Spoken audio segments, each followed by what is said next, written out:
Kanalah dia, ketika cinta menemukan jalannya. Ramiale urang hadiri, palaminan pun jadi saksi. Pemulanya cinta dan dia ridho ilahi.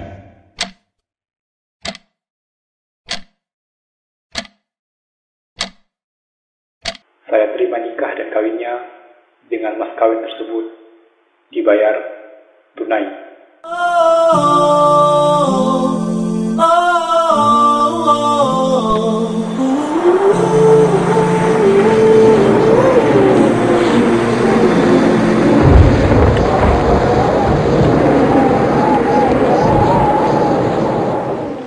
Mahar cinta dan adik pasang di jari, kilaunya masih serupa dengan dahulu. Tapi manga, hati adik nak berubah.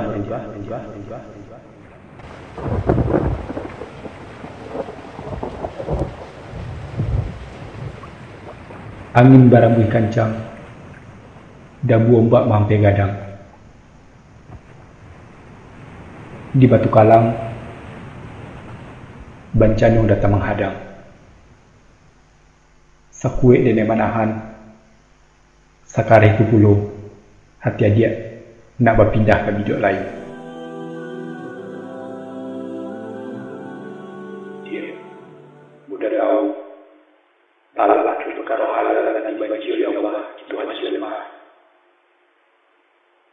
Dan mudah tahu, ada maksudnya, talah laki jadi solusi.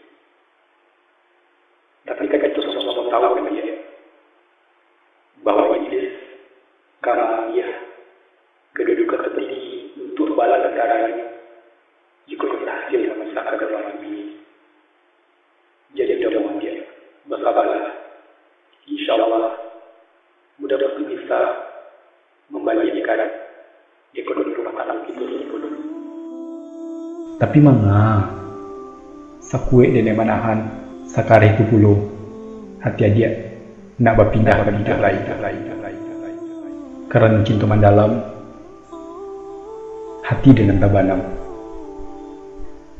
Sungguh tak ada sangko. Adik silau nan di arato. Seorang istri yang mau tinggal di bawah naungan kita sementara kita sudah berkorban di bawah terik matahari, sudah bekerja, sudah memilih dia dari sekian banyak wanita, kemudian dia mau berkorban, hormatin dia, junjung dia, lindungin dia, rangkul dia, gitu kan? Bela dia, memang harus begitu. Tapi kalau masih dalam naungan, kemudian sedikit himpit masalah ekonomi lalu berhubungan sama laki-laki lain, naudzubillah, jangan dipertahankan, berbahaya sekali, gitu kan? Jangan Anda menjadi laki-laki lemah, gitu. Iyalah dia. Kalau memang itu jadi keputusan dia, Buddha mungkin bisa menahan. Elok-eloklah adik belanja kau balai untuk bertanggung jawab anak-anak. Turun dari rumah dia. Maka jatuh